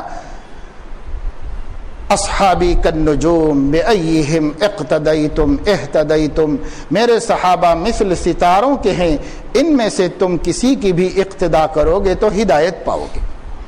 تو بعض لوگ کہتے ہیں کہ صاحب وہ حدیث ضعیف ہے۔ حدیث ضعیف ہے کہنا تو بہت آسان ہے، لیکن حدیث کو قبول کرنے اور رد کرنے کے اصول کو جاننے کے واسطے 2-3 سال سر کھپانا آسان نہیں ہے، وہ بھی جاننا پڑتا ہے، اس کو بھی علم حاصل کرنا پڑتا ہے، سمجھنا پڑتا ہے۔ حدیث ضعیف ہوتی ہے لیکن مؤید باحادیث کثیرۃ، بہت سی احادیث سے مؤید ہوتی ہے تو وہ حسن کے درجے کو پہنچ جاتی ہے۔ حدیث ضعیف ہوتی ہے لیکن تلقی بالقبول کی وجہ سے، یعنی ہر زمانے کے علماء کے قبول کرنے کی وجہ سے وہ حسن کے درجے کو پہنچ جاتی ہے۔ حدیث ضعیف ہوتی ہے لیکن اور طرق سے بھی آنے کی وجہ سے وہ جو ہے حسن کے درجے کو پہنچ جاتی ہے، اور بعض دفعہ ایک ضعیف حدیث اپنے خارجی طاقتوں کے ذریعے سے بعض صحیح حدیثوں سے زیادہ مضبوط ہو جاتی ہے۔ اصول آپ کو نہیں معلوم اور آپ بس اتنا جانتے ہیں کہ ایک حدیث ضعیف ہوتی ہے، ایک حدیث صحیح ہوتی ہے، بس اتنا جانتے ہیں اور اصول نہیں جانتے۔ محدثین نے یہی بات بتائی ہے کیا؟ اور میں کہتا ہوں کہ اگر اتنا ہی کہا ہو محدثین نے کہ یہ صحیح ہے ضعیف ہے، جیسے البانی نے ایک سلسلہ صحیح کا اور ایک سلسلہ ضعیف کا الگ الگ کر کے بتا دیا، اگر اسی بنیاد پر حدیث لینا ہے تو پھر تو یہ جائز بھی نہیں، اس واسطے کہ یہ ایک انسان کا بنایا ہوا اصول ہے، یہ اصول نہ اللہ نے نازل کیا نہ رسول اللہ نے بیان کیا ہے۔ اس لیے غیر نبی کی بات پر ایسا وثوق کہ غیر نبی کے کہہ دینے کی وجہ سے ہم اس کو بالکل کچرے کی کنڈی میں ڈال دیں اور اس سے ہمارا کوئی لینا دینا نہیں، ہم یوں سمجھیں جیسے نعوذ باللہ غلاظت پاخانہ ہوتا ہے ضعیف حدیث۔ آج نوجوانوں میں ضعیف کا یہ تصور ہے، جی دل دکھتا ہے کہ حدیث رسول اللہ کی ضعیف کا حکم لگاتے ہوئے محدثین کے قلم کانپتے تھے، محدثین کے رونگٹے کھڑے ہو جاتے تھے کہ ایک مجبوری کی وجہ سے ہمیں اس سلسلے میں یہ حکم تقسیم کرنا پڑ رہا ہے۔ لیکن آج کا انسان ضعیف کہتے ہوئے اس کو سمجھتا ہے کہ کوئی دنیا کے کسی جھوٹے کی باتیں ہیں، حالانکہ سینکڑوں نہیں ہزاروں ضعیف احادیث رسول اللہ صلی اللہ علیہ وسلم کا کلام مبارک ہونے کا 100% امکان ہے، اس کے اندر 100% امکان باقی ہے، اور اسی وجہ سے علماء اس سلسلے میں احتیاط کرتے ہیں۔ لیکن لوگوں نے مسخرہ پن بنایا ہے اصول حدیث کو اس زمانے میں، اور یوں صحابہ سے کھلواڑ ہو رہا ہے، صحابہ کی احکام سے، صحابہ کی بتائی ہوئی تشریحات سے۔ تو اس لیے ہم کو اس مسئلے میں بہت غور کرنا چاہیے۔ صحابہ کی بہت عظمتیں ہیں، ان عظمتوں کے لحاظ سے زبان درازیاں نہیں کرنا چاہیے، صحابہ کو اپنے سے کمپیئر نہیں کرنا چاہیے، اپنے کو ان سے جوڑ کر ہم رجال ونحن رجال نہیں کہنا چاہیے۔ بے شک وہ انسانوں کا ایک حصہ ہیں، لیکن ہر انسان ہر انسان برابر نہیں ہے، انسانوں اور انسانوں میں مرتبے ہوتے ہیں، انسانوں اور انسانوں میں فرق ہوتے ہیں۔ ان کو تو اللہ نے بہت بڑی عظمتیں دی ہیں، بہت بڑا مقام دیا ہے۔ اس لیے حضرات صحابہ کرام کی عظمت جو آج خود اہل سنت کے نام سے، قرآن حدیث پر عمل کے دعوے کے نام سے جو صحابہ کرام کی عزتیں پامال کی جا رہی ہیں، اس سے بھی چوکنا رہیے، اس سے بھی ہوشیار رہیے۔ اور باقی یہ جو کالے کپڑے ہیں ان کے بارے میں ہم کیا کہہ سکتے ہیں؟ کالے کپڑوں کے بارے میں تو صاف صاف بات ہے، صاف صاف بات ہے۔ سن 37 ہجری تک مسلمانوں کے درمیان کوئی اختلاف نہیں تھا۔ اللہ کے نبی صلی اللہ علیہ وسلم کی ہجرت سے لے کر سن 37 ہجری تک مسلمانوں کے درمیان کوئی اختلاف نہیں تھا۔ حضرت علی کرم اللہ وجہہ کی خلافت میں حضرت عثمان کے قصاص کے مسئلے کو لے کر امیر معاویہ اور حضرت علی رضی اللہ عنہما کے درمیان میں اختلاف ہوا ہے۔ حضرت امیر معاویہ کا مطالبہ یہ تھا کہ حضرت عثمان کو شہید کیا گیا ہے، قاتل کو تلاش کر کے قتل کیا جائے، اس پر حد جاری کی جائے۔ حضرت علی رضی اللہ تعالی عنہ کے پاس اس کی بہت سی دلائل ہیں جس کی روشنی میں حضرت علی قصاص عثمان کی کوئی صورت نہیں پاتے تھے، کوئی صورت نہیں، اس لیے کہ حدیں جو ہوتی ہیں وہ ادنا شبہ سے ساقط ہو جاتی ہیں، اور یہاں بہت سے شبہات تھے۔ اس لیے حضرت علی اپنی جگہ پر حق بجانب تھے کہ بھئی میں بحیثیت خلیفہ کوئی ایسی شرعی مضبوط دلیل نہیں پاتا جس سے میں حضرت عثمان کے قاتلوں کو قتل کر دوں۔ اور حضرت معاویہ رضی اللہ تعالیٰ عنہ بھی احادیث لاتے تھے اور وہ بھی آیتیں پیش کرتے تھے، اور وہ بھی کہتے تھے کہ آپ خلیفہ ہیں، آپ کا فریضہ ہے کہ شہید مظلوم رسول اللہ کے خلیفہ، مسلمانوں کے خلیفہ اور رسول اللہ کے داماد، ان کے قاتل کو قتل کر کے حد جاری کیجئے اور انصاف دلائیے۔ وہ ان کا مطالبہ تھا۔ دونوں مجتہد تھے، دونوں کو اپنے اپنے موقف پر اصرار تھا، دونوں صحابی رسول تھے، دونوں نبی کی تعلیمات کو براہ راست سیکھے ہوئے تھے، لیکن سمجھنے میں اختلاف ہو رہا تھا۔ یہ اختلاف بہت بڑا یہاں تک کہ جنگوں کی نوبت آئی، اور ان جنگوں میں مسلمانوں کے، صحابہ کے، تابعین کے خون بہے اور سینکڑوں جانیں قربان ہوئیں۔ یہ مسئلہ اس پر جا کر ٹکا کہ حضرت علی رضی اللہ تعالیٰ عنہ کے کیمپ میں بعض لوگوں نے کہا کہ حضرت مسلسل نقصان ہو رہا ہے، جانیں جا رہی ہیں، نقصان ہو رہا ہے، بہتر یہ ہے کہ اس اختلاف کا فیصلہ حکم کے ذریعے کرا لیا جائے، ثالث کے ذریعے اس اختلاف کا فیصلہ کرا لیا جائے۔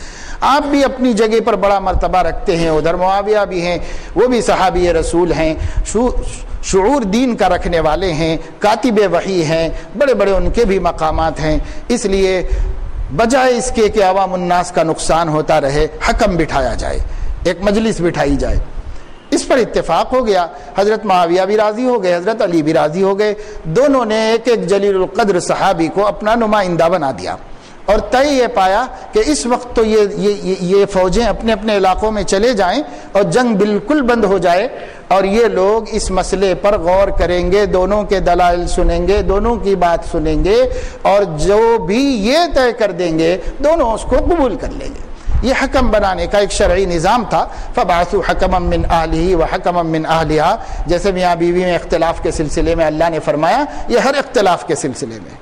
چنانچہ یہ لوگ بیٹھے، اب جب یہ کام ہو گیا اور طے ہو گیا، تو جن لوگوں نے حضرت علی کو یہ مشورہ دیا تھا وہی حضرت علی سے اختلاف کرنے لگے اور کہنے لگے کہ صاحب آپ نے تو انسانوں کو حکم بنا دیا، ہم نے تو کہا تھا کہ کتاب اللہ کو حکم بنائیے، تو آپ نے انسانوں کو بنا دیا۔ حضرت علی نے کہا کہ بیوقوف آدمی، کتاب اللہ بولتی ہے کیا؟ کتاب اللہ سنتی ہے کیا؟ ایک انسان ہی تو ہوتا ہے جو کتاب اللہ کی روشنی میں فیصلہ کرتا ہے، انسان ہی کرتا ہے، یہ کیا تم مطالبہ کر رہے ہو؟ تو کہنے لگے نہیں نہیں، ان الحکم الا للہ، حکم تو اللہ کا ہے اور کتاب اللہ فیصلہ کرے گی، آپ کا طریقہ غلط۔ حضرت علی نے سمجھانا چاہا تو نہیں مانے، نکل کے چلے گئے۔ ایک گروپ چلا گیا، اچھے خاصی تعداد 10,000 آدمیوں کی نکل کے چلی گئی، دور جا کے کہیں پر بیٹھ گئے۔ چونکہ یہ خارج ہو گئے تھے حضرت علی کے کیمپ سے، تو ان کو خارجی کہا جاتا ہے۔ خارجی، یہ خارج ہو گئے۔ اور چونکہ یہ لوگ حروریہ نامی جگہ پر ٹھہرے تھے، حرور نامی جگہ پر ٹھہرے تھے، اس لیے ان لوگوں کو حروری بھی کہا جاتا ہے۔ تاریخ میں حروری بھی کہا جاتا ہے، خارجی بھی کہا جاتا ہے۔ یہ حضرت علی کی نسبت سے الگ ہوئے اور انہوں نے وہاں جا کر کہا نعوذ باللہ کہ علی قرآن کو حکم نہ بنانے اور انسان کو حکم بنانے کی وجہ سے خارج اسلام ہو گئے، کافر ہو گئے، اسلام کے باہر ہو گئے ہیں، اس لیے ہم ان کا ساتھ نہیں دے سکتے۔ حضرت علی رضی اللہ تعالیٰ عنہ نے حضرت عبداللہ ابن عباس رضی اللہ تعالیٰ عنہ کو بھیجا، جا کے ذرا سمجھاؤ، عقل ٹھکانے لگاؤ ان لوگوں کی۔ تو وہ گئے، ان سے سوالات کیے، وہ لوگ ایک ایک اعتراض کرتے تھے۔ وہ اعتراضات سب وہی ہیں جو آج اہل قرآن کرتے ہیں، وہی سب اعتراضات ان لوگوں نے کیے، تاریخ میں محفوظ ہے، میں اپنی طرف سے نہیں بنا رہا ہوں سب۔ آج اہل قرآن کو جتنے اعتراضات ہیں وہی اعتراضات ان خارجیوں نے کیے تھے حضرت علی کے بارے میں۔ وہ اعتراض کا ایک اعتراض کا حضرت ابن عباس نے جواب دیا، ایک اعتراض کا جواب دیا۔ انہوں نے کوئی آیت پیش کی تو حضرت ابن عباس نے دوسری آیت سے سمجھایا، انہوں نے کوئی حدیث پیش کی تو ابن عباس نے دوسری حدیث سے سمجھایا۔ اور جب بھی حضرت ابن عباس ان کو قائل کراتے تو اتنی مضبوط دلیل پیش کرتے تھے کہ وہ کہتا تھا ان کا لیڈر اللہم نعم، بالکل آپ صحیح کہہ رہے ہیں، لیکن مانتا نہیں تھا۔ یہ برابر کہتا تھا کہ آپ صحیح کہہ رہے ہیں لیکن مانتا نہیں تھا، ضد، عناد، سرکشی پیدا ہو گئی اس کے اندر، تو وہ طبقہ ہوا۔ اس طبقے کے رد عمل میں حضرت علی رضی اللہ تعالیٰ عنہ کے کیمپ میں ایک دوسرا طبقہ کھڑا ہو گیا۔ انہوں نے کہا علی کافر، انہوں نے کہا علی نبی ہے، بس یہ ادھر کھڑا ہو گیا۔ یہ روافض ہیں، وہ خوارج ہیں۔ وہ خوارج حضرت علی کی مخالفت میں حد پار کر کے انصاف سے آگے نکل گئے اور گمراہی میں چلے گئے، اور روافض حضرت علی کی حمایت میں حد شریعت کو پار کر کے آگے نکل گئے اور گمراہی میں چلے گئے۔ پہلے مرتبہ سن 37 ہجری میں مسلمانوں کے درمیان انتشار ہوا، پہلی دفعہ ہوا، اور جو انتشار ہوا وہ حضرت علی کی نسبت سے یہ دو فرقوں کی وجہ سے ہوا۔ ان دونوں فرقوں نے، اور اس کی پیشین گوئی رسول اللہ صلی اللہ علیہ وسلم نے پہلے فرما دی تھی، اس لیے صحابہ کرام کے لیے ایسا ہونا مستبعد نہیں تھا۔ البتہ اس کے بیچ میں حق کی حمایت اور حق کی حفاظت ان کا کام تھا، اور انہوں نے حق کی حفاظت کی۔ خود سیدنا حضرت علی کرم اللہ وجہہ نے دونوں کو مسترد فرما دیا، دونوں کو مسترد فرمایا۔ نہج البلاغہ جو شیعوں کے نزدیک حضرت علی رضی اللہ تعالی عنہ کی خطبات کا مجموعہ ہے، اور جیسے اہل سنت میں بخاری شریف کو مقام حاصل ہے، ان کے ہاں نہج البلاغہ کو مقام حاصل ہے۔ نہج البلاغہ کی تمام روایات کے بارے میں ان کا کہنا یہ ہے کہ یہ امام جعفر صادق رضی اللہ تعالیٰ عنہ سے مروی ہیں، ان کے اپنے قول کے مطابق۔ تو نہج البلاغہ میں خود یہ باتیں موجود ہیں کہ حضرت علی نے دونوں کو مسترد فرمایا، دونوں کو مسترد فرما دیا۔ اور ہماری کتابوں میں تو ہے، ابن ماجہ میں اور سنن نسائی وغیرہ میں یہاں یہ واقعات بیان ہوئے ہیں۔ حضرت علی رضی اللہ تعالیٰ عنہ نے ان سے پوچھا گیا خوارج کے بارے میں آپ کیا کہتے ہیں؟ تو خوارج جو تھے بہت نمازی، پابند، متقی، پرہیزگار تھے، لیکن یہ ان کا عقیدہ غلط تھا حضرت علی کے بارے میں۔ حضرت علی نے فرمایا کلمہ پڑھنے کے باوجود، نمازیں پڑھنے کے باوجود، دین پر چلنے کے باوجود میں ان کی تکفیر نہیں کرتا۔ حضرت علی نے فرمایا کہ میں ان کی تکفیر نہیں کرتا۔ لوگوں نے کہا وہ آپ کو کافر کہتے ہیں۔ حضرت علی نے فرمایا وہ ان کا عمل ہے لیکن میں نہیں کہوں گا۔ تو حضرت علی نے یہ کہا کہ وہ لوگ گمراہ ہیں اور ایک غلط نظریے کو وجود میں لائے ہیں، لہذا ان لوگوں کا مقابلہ کرنے کے لیے فوج بھیجی حضرت علی نے، اور حضرت علی کی فوج نے ان سے مقابلہ کیا۔ کچھ تو واپس آ کر پھر سے مسلمان ہو گئے اور کچھ بھاگ گئے اور کچھ جہنم رسید ہو گئے اس میں سے، اور جو بھاگ گئے وہ یمن کے علاقے میں جا کے آباد ہو گئے۔ اور تاریخ اس کے آگے جا کر کے جاتے جاتے اس وقت عمان میں جو آبازی کہلاتے ہیں، ان کے آباء و اجداد خوارج تھے، لیکن آبادیوں نے اپنا دین اپنے عقیدے اہل سنت کے مطابق اب کر لیے ہیں، یہی کہا جاتا ہے، اور یہی سعودی عرب کی تحقیق ہے وہاں کے علماء کی کہ آبازیوں کا موجودہ عقیدہ صحیح ہے اور اسلامی ہے، لیکن ان کے آباء و اجداد خوارج تھے جو وہاں سے بھاگ کے جا کے اس علاقے میں پناہ لے لیے تھے۔ میں یہ عرض کر رہا ہوں کہ یہی روافض ہیں جنہوں نے حضرت علی رضی اللہ تعالیٰ عنہ کے ہر حکم کو توڑا، نہج البلاغہ میں ایک روایت ہے، اللہ کے نبی صلی اللہ تعالی علیہ وسلم کے بارے میں نہیں، حضرت علی رضی اللہ تعالیٰ عنہ کے بارے میں حضرت جعفر صادق سے نقل کیا ہے، انہوں نے اپنی روایت سے نقل کیا ہے کہ جعفر صادق نے فرمایا لا تلبسوا لباس اسود، لا تلبسوا لباس الاسود فانه لباس فرعون۔ حضرت علی کا قول ان کی کتاب میں ہے کہ حضرت علی فرما رہے ہیں کہ کالے کپڑے مت پہنو، یہ فرعون کا لباس ہے۔ حضرت علی کا دو مرتبہ ارشاد نقل کیا ہے خطبے کے اندر کہ حضرت علی فرما رہے ہیں کالے کپڑے مت پہنو، یہ فرعون کا لباس ہے، کالے کپڑے مت پہنو، یہ فرعون کا لباس ہے۔ ہمیں نہیں معلوم کہ حضرت علی نے فرمایا نہیں فرمایا، لیکن ان کی مستند ترین حدیث کی کتاب میں ان کا قول نقل ہے، اور اس کے باوجود یہی قوم سب سے پہلے کالے کپڑے حضرت علی کے نام پر پہن لیتی ہے۔ تو ان کا لباس بھی سیاہ، ان کا دل بھی سیاہ ہے، ان کا لباس بھی سیاہ ہے، ان کا دل بھی سیاہ ہے، اور ان کی تاریخ بھی سیاہ ہے۔ اور میں نہیں کہہ رہا ہوں، امام طبری نے ان کا تذکرہ شروع کرتے ہوئے لکھا ہے یہ وہ قوم ہے کہ ایامہم کلہم سود، ان کی پوری تاریخ کالی ہے، ان کی پوری تاریخ سیاہ ہے۔ اسلام کو کسی دشمن سے اتنا نقصان نہیں پہنچا جتنا روافض سے نقصان پہنچا ہے۔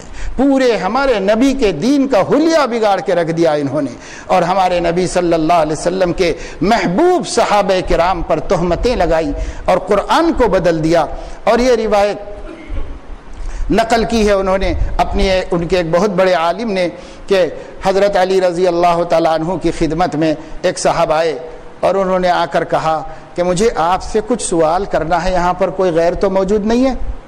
کیونکہ وہ لوگ آج تک یہی کرتے ہیں، ہر چیز چھپا کے رکھے ہوئے ہیں، سامنے لانا ہی نہیں چاہتے۔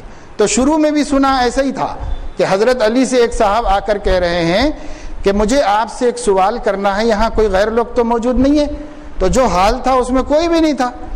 پوچھنے کا مطلب یہ تھا کہ وہ جو بازو والے حال میں تو کوئی ہے ہی نہیں۔ تو کہتے حضرت علی نے پردہ کھینچ دیا تو ادھر کا حال بھی کھلا ہوا صاف نظر، کوئی بھی نہیں تھا، ادھر بھی کوئی نہیں تھا۔ پھر حضرت علی نے ان سے کہا جو پوچھنا ہو پوچھ لو، میرے پاس مصحف فاطمی موجود ہے، جو پوچھنا ہو پوچھ لو، میرے پاس مصحف فاطمی موجود ہے۔ تو وہ جو سائل آئے تھے اس کو بیچارے کو مصحف فاطمی کیا ہی نہیں معلوم تھا، وہ ایک ہی مصحف جانتا تھا، مصحف عثمانی جس کو آج ہم قرآن کریم کہتے ہیں، وہی ایک جانتا تھا۔ تو اس نے کہا کہ حضرت یہ مصحف فاطمی کیا چیز ہے؟ تو انہوں نے کہا کہ ایک قرآن جس میں جو جتنے حروف تمہارے قرآن میں ہیں اس قرآن کے 3 گنا زیادہ اس کے اندر ہے، اور تمہارے قرآن میں کا ایک حرف بھی اس کے اندر نہیں۔ یعنی تمہارے حضرت علی کہہ رہے تمہارے قرآن میں کا ایک حرف بھی اس میں نہیں ہے، اور تمہارے قرآن سے 3 گنا زیادہ علم اس کے اندر ہے۔ یہ مصحف فاطمی جو اللہ کے نبی نے حضرت فاطمہ کو چھپا کے دیا تھا اور امت کو نہیں پہنچایا تھا۔ یعنی نعوذ باللہ من ذالک۔ یہ کون لکھ رہا ہے؟ یہ روافض کا معتبر ترین عالم جس کی کتابوں سے وہ فتویٰ دیتی ہے، جس کی کتابوں سے وہ اپنا عقیدہ بیان کرتے ہیں، وہ لکھ رہا ہے اپنی کتاب کے اندر کہ حضرت علی کے پاس حضرت فاطمہ سے ایک قرآن الگ ملا ہے، وہ قرآن اہل بیت ہی جانتے ہیں، کوئی اور نہیں جانتے، اور اہل بیت میں سے بھی کسی کے پاس نہیں ہے، اس لیے کہ ان کے جو 12ویں امام ہیں، امام محمد بن حسن العسکری، ان کے 12ویں امام ہیں، حضرت حسین کی اولاد میں ہیں، یہ 12ویں امام جو غار سرمن رعا میں چھپ گئے ہیں تو وہاں لے کے چلے گئے وہ مصحف فاطمی، اس لیے کسی کو نہیں معلوم کہ اس میں کیا ہے، بس وہ وہاں سے غائبانہ تعلیم دیتے ہیں، اور غائبانہ ان لوگوں کو معلوم، خمینی صاحب کو معلوم تھا اور کسی کو نہیں معلوم، وہ سب ان لوگوں کو معلوم تھا کہ اس میں کیا عقیدے ہیں۔ یہ ان لوگوں کا حال ہے۔ تمام شیعوں میں اثنا عشریہ جس کو کہتے ہیں، جو ہمارے شہر میں پائے جاتے ہیں، جو مختلف علاقوں میں پائے جاتے ہیں، جو تمل ناڈو میں اور کرناٹک میں پائے جاتے ہیں، یہ اثنا عشریہ ہیں۔ شیعوں کے 12 فرقے ہیں، 12 فرقوں میں اثنا عشریہ 12واں نہیں، 12 اماموں کو ماننے والا فرقہ، 12 اماموں کو ماننے والا فرقہ جو اثنا عشریہ ہے، یہ سب سے زیادہ خبیث فرقہ صحابہ کرام حضرات شیخین رضی اللہ عنہما کو مرتد کہنے والا فرقہ ہے۔ حضرات شیخین کو مرتد کہتا ہے، حضرت ابو بکر کو مرتد. اور خمینی صاحب نے جو اس قریب زمانے میں 10 سال فرانس کی تربیت کے بعد ایران کے صدر اعلیٰ بنے، جن کے 3 خطابات ہیں، حجت اللہ، روح اللہ، آیت اللہ، 3 خطابات ہیں. حجت اللہ، روح اللہ، آیت اللہ، یہ ان کے علماء کے خطابات ہوتے ہیں، بڑے بڑے، اس سے بڑا، اس سے بڑا، اس سے بڑا. خمینی کو تینوں خطابات حاصل ہیں، ان سے بڑا کوئی عالم نہیں تھا ان کے زمانے میں. خمینی صاحب اپنی کتاب میں لکھتے ہیں، جب مومنین کا مکہ مدینے پر اقتدار ہو جائے گا، مومن سے مراد شیعوں کا، جب مومنین کا مکے مدینے پر اقتدار ہو جائے گا تو سب سے پہلے ہمارا خلیفہ یہ کام کرے گا، ہمارا امام قائم آخر الزماں یہ کام کرے گا کہ امام قائم رسول اللہ صلی اللہ علیہ وسلم کی قبر مبارک کو کھولیں گے. جب اس کو کھولیں گے تو ابو بکر عمر بالکل اسی طرح تر و تازہ کفنوں کے اندر موجود پائیں گے. جب ان کو موجود پائیں گے تو دونوں کو باہر نکالا جائے گا، کھجور کے تنوں پر لٹکایا جائے گا اور مومنین جی بھر کے نیزہ باری کریں گے. جب ان کا جسم چھلنی ہو جائے گا تو اس کو آگ میں جلایا جائے گا اور اس راکھ کو سمندر میں بہایا جائے گا. پھر یہ زمین سجدہ کرنے کے قابل ہوگی، اس وقت تک ناپاک ہے یہ زمین. ابو بکر و عمر سے خمینی کی نفرت اتنی ہے، اور یہ سب اس کو امام ماننے والے لوگ ہیں. ہمارے مسلمانوں کو اللہ تعالیٰ توفیق نصیب فرمائے. محرم شروع ہوتا، ہمارے جوانوں کے بھی جرکینا پینٹا سب کالے ہو جاتے، آرام سے پہن کے پھر رہے ہیں، شیروانی کالی پہن کے آ رہے ہیں خطیب صاحب بیان کرنے کے واسطے. ارے محرم میں کالی کیوں بھائی؟ محرم میں ان سے مشابہت ہے. اللہ کے نبی صلی اللہ علیہ وسلم 1 روزہ یہودی رکھتے ہیں، میں 2 رکھوں گا تاکہ مشابہت نہ ہو، اور آپ محرم میں کیوں پہنتے؟ اسلام میں وہ ان لوگوں کی روایت نہیں ہے. اسلام میں کالا کپڑا پہننا جائز ہے، ہمارے ہاں منع نہیں ہے. لیکن جب کسی دشمن اسلام قوم کی مشابہت ہو اس وقت تو نہیں پہننا چاہیے، اس وقت ہم کو نہیں پہننی چاہیے. محرم سفر کے مہینے میں نہ ہماری ٹوپی کالی، نہ ہماری صدری کالی، نہ ہماری شیروانی کالی، نہ ہمارے کپڑے کالی، نہ ہماری لنگی کالی. ارے آج کل تو یہ لوگ بھی پہن رہے، وہ لوگ بھی پہن رہے. اگر ہم پہنیں گے تو پھر پتہ نہیں، سمجھ میں بھی نہیں آئے گا کہ صاحب ادھر جانے والے ہیں ایپا سوامی یا کربلا والے ہیں، کدھر والے ہیں، نہیں سمجھ میں آئے گا. تو ہم کو مشابہت سے بچنا چاہیے، مشابہت نہیں اختیار کرنی چاہیے. ہم بعد میں پہن لو، بعد میں جائز ہے، منع نہیں ہے، جائز ہے، بعد میں پہنو، اس زمانے میں نہیں پہنو، مشابہت سے بچنے کے واسطے دونوں. اللہ تعالی ہمیں توفیق نصیب فرمائے. میرے دوستو، پہلے کے لوگ، میں ایک آخری بات آپ کو سناتا ہوں. پہلے کے لوگ کتنے مضبوط تھے عقیدے میں، اور کوئی بھی ان کو ورغلاتا، گمراہ کرتا تو چونکہ علم صحیح رکھتے تھے اس لیے کسی کے رپس میں نہیں آتی تھی، کسی کے رپس میں نہیں آتے تھے. مولانا سید محمد حجازی مکی، مکہ مکرمہ میں مدرس ہے نا، جو لوگ حج کے لیے گئے ہیں، حرم شریف میں حرم کے خطیب ہیں، وہاں باقاعدہ ان کا روزانہ مغرب کے بعد بیان ہوتا ہے. وہ خیر محمد مکی حیدرآباد آئے تھے وہ، اور یہاں جو ہماری مسجد اکبری ہے، مسجد اکبری میں ان کا بیان ہوا تھا. اس بیان کا عنوان عظمت صحابہ تھا. اچھا، خیر محمد مکی صاحب دامت برکاتہم سے اس وقت ماشاءاللہ صحت بہت اچھی تھی ان کی، اب بہت بوڑھے ہو گئے ہیں، اس وقت صحت بہت اچھی تھی. تو ان کے لیے حیدرآباد میں جتنے پروگرام تھے وہ یہی لوگوں نے طے کر لیے تھے. جو پروگرام میں نے لیا تھا تو میں نے ان سے پوچھا کہ آپ بتائیے کہ اس کا پروگرام کیا رکھا. یہ سارے پروگرام ہم نے طے کیے، یہاں طے ہوئے ہیں. ایک پروگرام کا عنوان آپ دو، آپ کی دلچسپی سے اس پر بیان کرو. تو انہوں نے کہا کہ اچھا، اگر ایسا میری مرضی سے رکھنا چاہتے ہیں تو عظمت صحابہ رکھو، عظمت صحابہ پر میں تقریر کروں. ٹھیک ہے. تو وہ جو ہمارے ہاں تقریر ہوئی تھی ایک بڑی مسجد میں، وہ عظمت صحابہ پر ہوئی تھی، خیر محمد حجازی مکی دامت برکاتہم کا. اور بڑا دلچسپ اور بہت اچھا بیان انہوں نے کیا تھا، بہت زبردست آیات اور احادیث کی روشنی میں. اس میں ایک واقعہ سنایا تھا کہ ایک دیہاتی آدمی تھا، بدوی، مگر مسلمان تھا پکا. اس بدوی آدمی کو ایک شیعہ صاحب مل گئے. وہ کہنے لگے تم لوگ یہ تعریف کرتے ہو ابو بکر کی، اتنی تعریف کرتے ہو، اتنی تعریف کرتے ہو ابو بکر کی کہ اللہ کے نبی کو کاندھوں پر بٹھا کر پورا جبل ثور چڑھ کر گئے اور وہاں لے جا کر کے انہوں نے غار ثور میں بٹھایا، تو اللہ کے نبی صلی اللہ علیہ وسلم نے ان پر سواری کی ہے، وہ نبی کی سواری ہیں، نبی ان کے سوار ہیں۔ کیا تعریف کرتے رہتے ہو تم لوگ؟ کیا یہ بھی کوئی تعریف کی بات ہے؟ اس میں کیا تعریف ہے بھائی؟ اللہ کے رسول صلی اللہ علیہ وسلم تو وہ دلدل پہ بھی بیٹھے تھے، خچر کے اوپر، اللہ کے رسول گدھے پہ بھی بیٹھے تھے، اللہ کے رسول گھوڑے پہ بھی بیٹھے تھے، اللہ کے رسول اونٹ پہ بھی بیٹھے تھے، تو گدھا بھی برابر ہو گیا، ابو بکر بھی برابر ہو گیا، اس میں کیا تعریف کی بات ہے؟ ایسے اس نے ایک دیہاتی مسلمان کو چھیڑا، ایک دیہاتی بدوی مسلمان، پڑھا لکھا قابل تو نہیں تھا، مگر یہ کہ عقیدہ مضبوط تھا، حضرت ابو بکر کی عظمت دل میں تھی، نبی کے ساتھ ان کی نسبت دل میں تھی، تو وہ مرعوب نہیں ہوا، متاثر نہیں ہوا۔ جب اس نے اس کے سارے تانے سن لیے تو اس کے بعد اس نے کہا کہ ہاں بھائی ہم نے بات کیا غلط کہی ہے، ہمارا عقیدہ یہی ہے۔ تو کہا وہاں صاحب یہ کیا عقیدہ ہے، ابو بکر اور گدھا برابر ہو گیا، یہ کون سا عقیدہ ہے؟ کہنے لگے کہ نہیں ابو بکر اور گدھا برابر نہیں ہوا، تمہاری عقل کا قصور ہے، وہ ہماری عقل تو یہ کہتی ہے کہ بے شک رسول اللہ صلی اللہ علیہ وسلم نے کئی جانوروں کے اوپر سواری فرمائی ہے، لیکن میرا ایمان یہ ہے کہ جس گدھے پر رسول اللہ نے سواری کی وہ گدھوں کا سردار ہے، اور جس خچر پر سواری کی وہ خچروں کا سردار ہے، جس گھوڑے پر آپ بیٹھے وہ گھوڑوں کا سردار، جس اونٹ پر آپ بیٹھے وہ اونٹوں کا سردار، جس انسان پر آپ بیٹھے ہیں وہ سارے انسانوں کا سردار ہے، سمجھے نہیں؟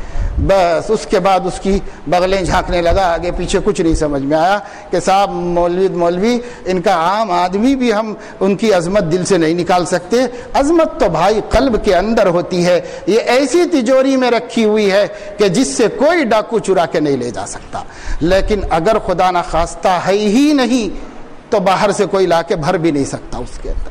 اس لیے ہم لوگوں کو چاہیے کہ ہم ان باتوں کو سمجھیں، غور کریں، عظمت صحابہ کی اہمیت کو محسوس کریں، اس کا چرچا کریں، خاص طور سے ان 2 مہینوں میں جب کہ دشمنان صحابہ کے خلاف گلی گلی کوچا کوچا سننے والے 3 ہی رہتے، وہاں عزا خانوں میں جا کے دیکھو 2 4 5 بڑی مشکل سے بیٹھے رہتے، جاتے جاتے دروازوں میں سے ہم کو بھی کبھی کبھی نظر آتا رہتا ہے، اندر 2 4 بیٹھے ہوئے رہتے، وہ ایک اونچی کرسی پہ بیٹھ کے بہت ایسی تقریر کرتا ہے جو 10,000 کے مجمع کو سنا رہا ہے ایسے، اور بیٹھے ہوئے 4 5 ہی رہتے، باقی کے سب باہر موٹر سائیکلوں پہ رہتے، جیسے ہی وہ کلچے نہاری نکالے تو پورے اندر چلے جاتے ہیں، اور وہ سننے کے واسطے کوئی نہیں بیٹھا ہوا رہتا وہاں پر، مگر اسپیکرز جو ہیں وہ پنگے پورے محلے میں لگا کے ناک میں دم کر دیتے ہیں، تو رستہ چلنے والے کے کان میں پڑ رہا کہ حضرت فاطمہ کو حضرت عمر نے مارا، اتنا مارا، زخمی کر دیا، نشانات پڑ گئے، کرتا پھٹ گیا، دوپٹہ گر گیا، نعوذ باللہ من ذالک۔ اگر ہماری ماں کے ساتھ خدا نہ خواستہ کوئی دشمن ایسی گستاخی کرے تو کیا ہم چورستے پہ بیان دیں گے؟ ہم تو چاہیں گے کہ صاحب اس کا تذکرہ بھی نہ کریں، اللہ ہماری ماں کی عزت باقی رکھے، ہم اس کا تذکرہ بھی نہ کریں، بازو والوں کو بھی نہ معلوم ہو تو اچھا ہے، کسی کو پتہ نہ چلے، خاندان کو پتہ نہ چلے۔ عزت تو ایسی چیز ہے نا بھائی، ان کم بختوں کے پاس اپنی ماں کی عزت ہے نہ خالہ کی عزت ہے۔ سکینہ کا حال، زینب کا حال روڈوں پر ایسا بیان کر رہے ہیں کہ جس سے کوئی عزت باقی نہیں ان لوگوں کی، نعوذ باللہ من ذالک۔ خیر اللہ ان کو عقل دے، سمجھ دے، ہم تو دعا یہی کریں گے کہ اللہ ان کو بھی ہدایت دے، اور اللہ پاک مرنے سے پہلے سمجھا دے کہ ہم صحیح راستے پر نہیں ہیں۔ اور ہم آپ سے اپیل کرتے ہیں اللہ کے نام پر کہ اللہ کے بندو، اس زمانے میں خاص طور سے جب غلط باتیں کانوں میں پڑ رہی، ٹی ویوں کے ذریعے سے، رستوں پر مائکوں کے ذریعے سے، اور گھروں میں بہت اہتمام سے محرم کا جلوس بھی دیکھتے ہیں ہمارے عورتیں بیٹھ کے، اور جاتے بھی ہیں، وہ شریک بھی ہوتے ہیں، سب کرتے ہیں نا، تو ایسے آہستہ آہستہ دل میں شکایت بیٹھ جاتی ہے، نفرت بیٹھ جاتی ہے، بغض بیٹھ جاتا ہے صحابہ کا، ان کو نکالنا مشکل ہو جاتا ہے۔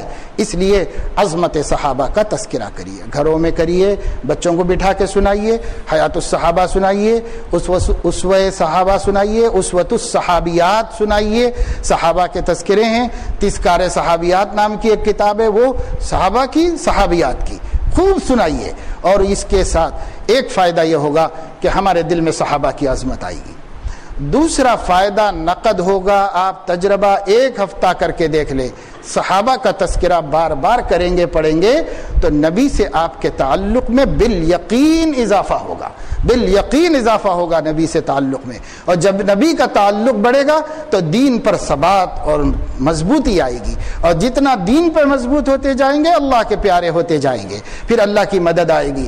اللہ پاک اپنے فضل و کرم سے مجھے آپ کو سب کو حضرات صحابہ کرام کے تقدس و عظمت کے معترف ہونے اور اس کا تذکرہ کرتے رہنے کی توفیق نصیب فرمائے۔